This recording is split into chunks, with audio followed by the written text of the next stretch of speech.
Hey guys, welcome to my first video. I'm Tyler and this is my 2004 Ford Fiesta 1.4 litre called Fred. So today I'm just going to be going over the car, like when I got it, what modifications I've done to it, and at the end of the video I'm going to be showing installation of some footwell LED lights that I got the other day. So as you can see in the photos that are showing on the screen now, these are the photos from the day that I got the car back in August of this year, so 2023. So I got the car from a family member for £150 since they was upgrading to a newer car. There was a few issues such as the power steering pump, the cam sensor and the rocker cover seals. The first thing I did after I found out that is I ordered all the parts off of eBay. Everything costs about 40 quid in total.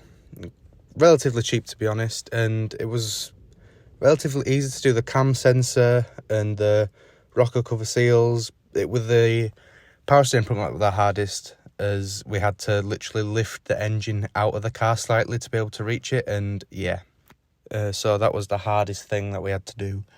But after we did it, everything worked fine, other than the engine wasn't able to hold revs properly, and if you revved it the slightest, it would drop below idle and it would either cut out or it would fight to stay back on, which I will show you in the next clip.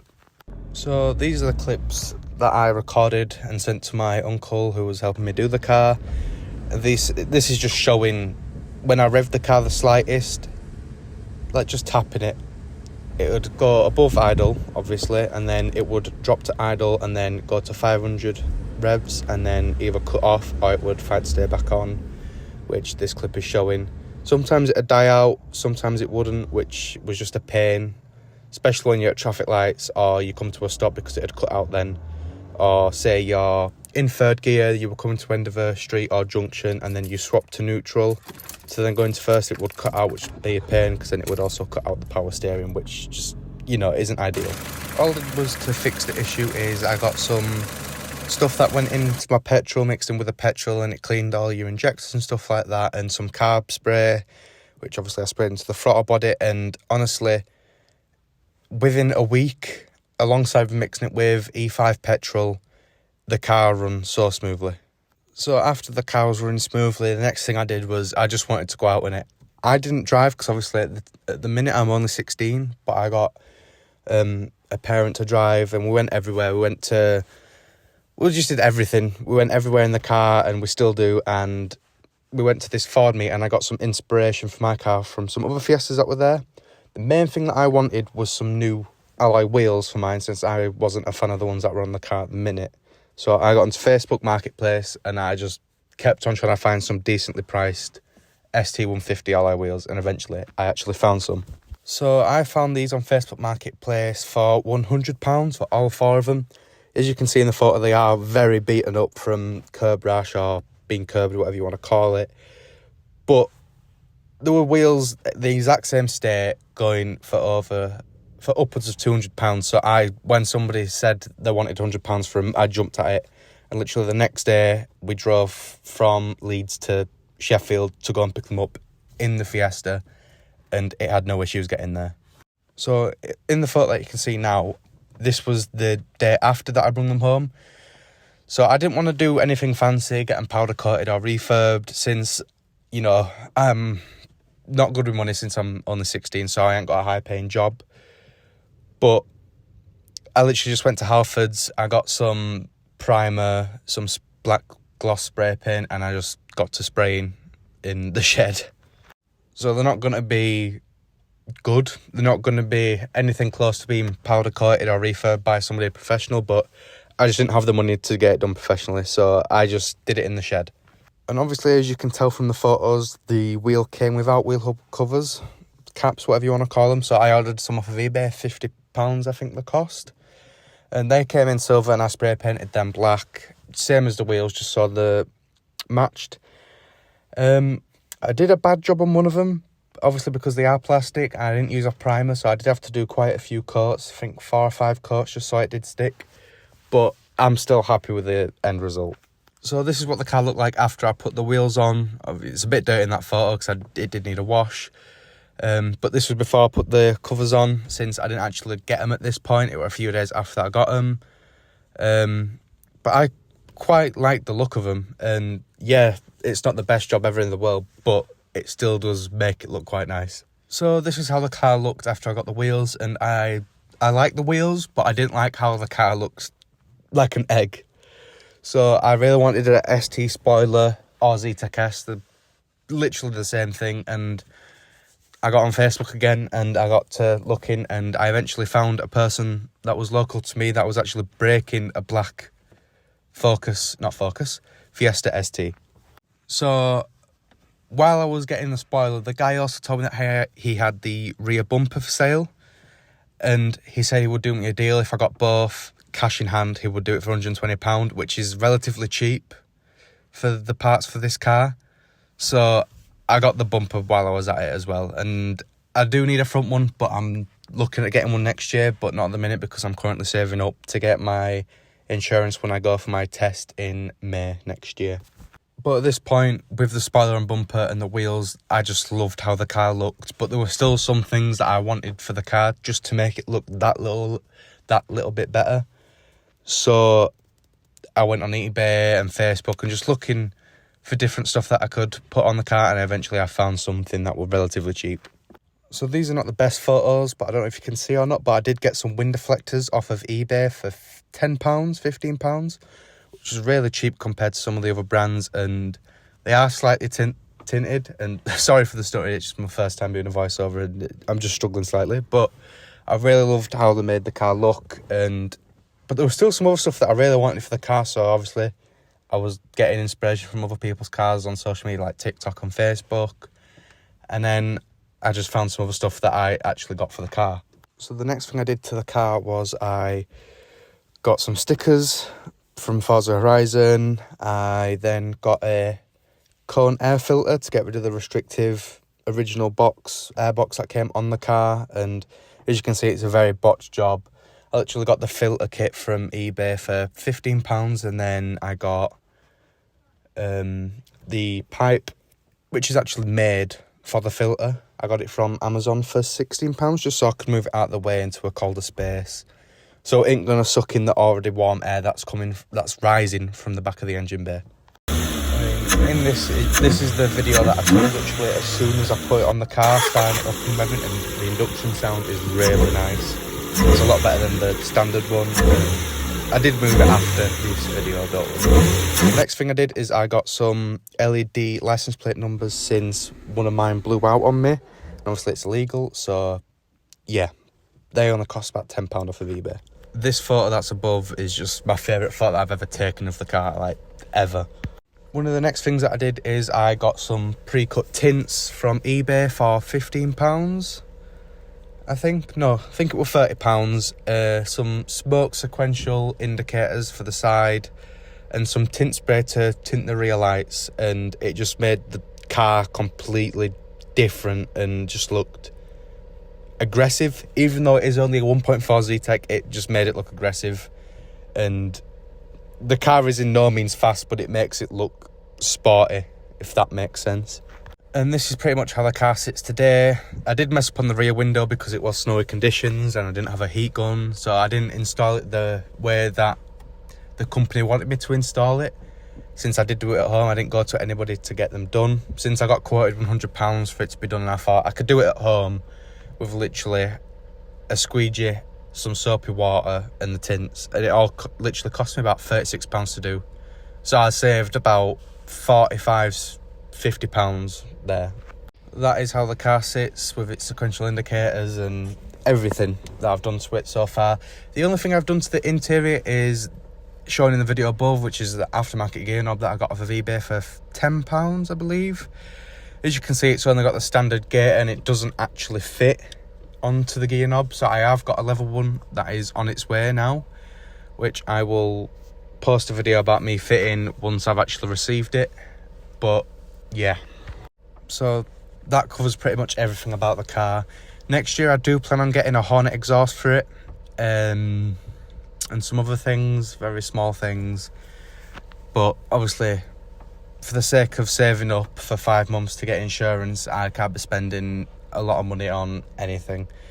The only things that I do need for the car is the right driver's side window regulator and an O2 sensor, since my O2 sensor is messed up and it makes my engine light go on, and my driver's window does not like going down at all.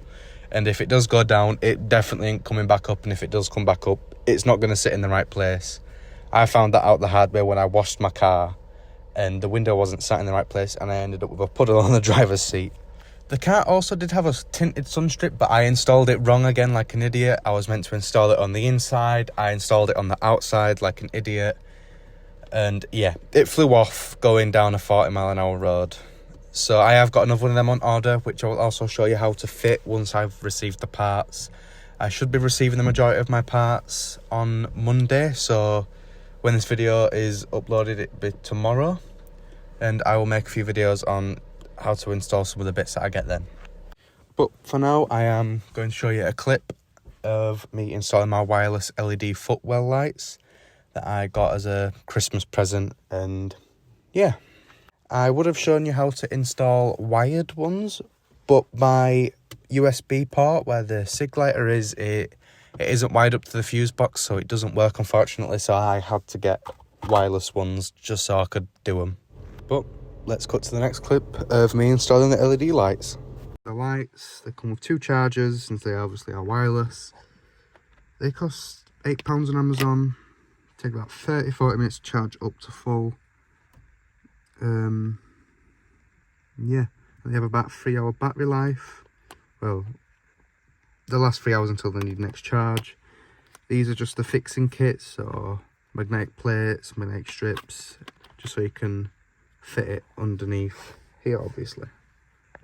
These how they work. They don't come with a remote or anything. You hold it down for 2 seconds, let go, and it turns on. They are relatively bright. You just tap the center to change the colors. So obviously red, blue, green, purple, like a yellow, greenish. Comes across different on camera, but this is like a very light blue. On camera it looks like a turquoise-ish. And you obviously have a mode where it swaps between the colours. And then to turn it off, you just hold it down for a second and it turns off again. So I'm going to be installing it right here, since I need to get to my OBD2 scanner to erase any codes that come onto the dashboard. So I'm just going to grab the lights. So I'm just going to peel this off. You can see I've already started peeling it there, and then you just stick it on to the back of the light. So as you can see, I have stuck it onto the back of the light. All you need to do is you have 2 pieces like this. So one is metal, the other one is a magnet. They just stick to each other. So this back part that attaches to the magnet, to the piece of metal or whatever, you peel this off. You then stick it on there, and then this part connects to the sticky part that's on the back of the light. So I am going to jump in the car to this part, as it is quite cold outside, and as soon as I've got everything stuck together, I'll then show me sticking it onto there and show you how it looks afterwards. So as you can see, I did manage to get it installed. It's relatively easy, it's just finding it hard to peel everything off, as I will quickly show you how these are meant to go. Here's the light. This is the double-sided sticky tape, so you stick that on there. I haven't peeled it yet, this is just for visual explanations. You then obviously peel both sides off, stick it to the light. You then get your metal strip, which has the magnet attached to the back of it, and then you attach them on there like that. You peel this part off, stick it where you want, and then it should stay where it is. If not, you can always get some Gorilla double-sided tape if you're having it. If not, order some, which will be a lot stronger to use, and you should be fine. But I'll show you how it looks in the dark now. So this is how it looks in the dark. Let me turn my light off. So that is how it looks. It looks a lot brighter on camera than it is in person. It isn't as bright in person, but I have had the light on for a while, so it might be dying slowly because I didn't charge it for long. But that is how it looks, and I quite like it, to be honest. I will then show you how the other side looks once I have done it. Exactly how I was explaining, just peel this off, and then as soon as you've managed to get it off, you stick it onto the light, make sure it's down firm, and then you peel this side off. So there we go, I've managed to start peeling it off. Just put my camera down real quick so I can do this. Is fully peeled off. All you do is you get the little metal strip and then just stick it on. Press down firmly so it definitely is on. You turn that off. And then you've got your magnet on the back of here. And all you do is obviously stick that to there. And then you just peel this part off and then stick it where you want it. So I will quickly demonstrate that. So there we go, I've started to peel that off. Now all I'm going to do is finish peeling this off. And then all you do is you attach the non-sticky side to the magnet. Well, to the metal piece, just like that. And then look where you want it to put it. And then just push it on firmly. It will move around because obviously the magnet and they are stuck together, so it will move around like that. Just make sure it is stuck to the magnet properly, and then you're done. You can just turn it on. If I can find where the button is, there we go. And you just tap it to change colours, and then it's fixed. Now I'll just quickly turn my light off. As you can see, that side is definitely a lot brighter than what this side was. But all you do is just tap in the centre to change the colours. Just like so. It's just hard to see the centre from the angle that I am at. I'm trying to find, there we go. So you can obviously tell that it is red. It does look quite cool. I won't even lie, but yeah, that is exactly how you do it. I hope you enjoyed watching. I know it is a bit of a everywhere video, but it's my first video, so I'm just starting to get into the rhythm of it. The next upload should be within this week once I've received my parts, which I will then show you how to install some of the parts that I have got, including the lever gator that I am getting for this, rather than this rubbish stock one that won't even attach to there. And if it does, if I was to get it onto there, it would pop out from here. But I'm getting level gator and a new gator ring. And yeah, that's all there is to the video. I hope you enjoyed. I hope it actually helped, and I will see you in the next video. Just on a quick one, sorry for the very poor quality of this video. It's my first time making a YouTube video on my car, so the next one will definitely be better. It won't be in the phone format, it'll be on, you know, like a full YouTube ratio. And sorry for all the stuttering, it's just kind of nervous, and yeah, but next time it will be a lot better and I will make it a lot better quality. So yeah, thanks for watching.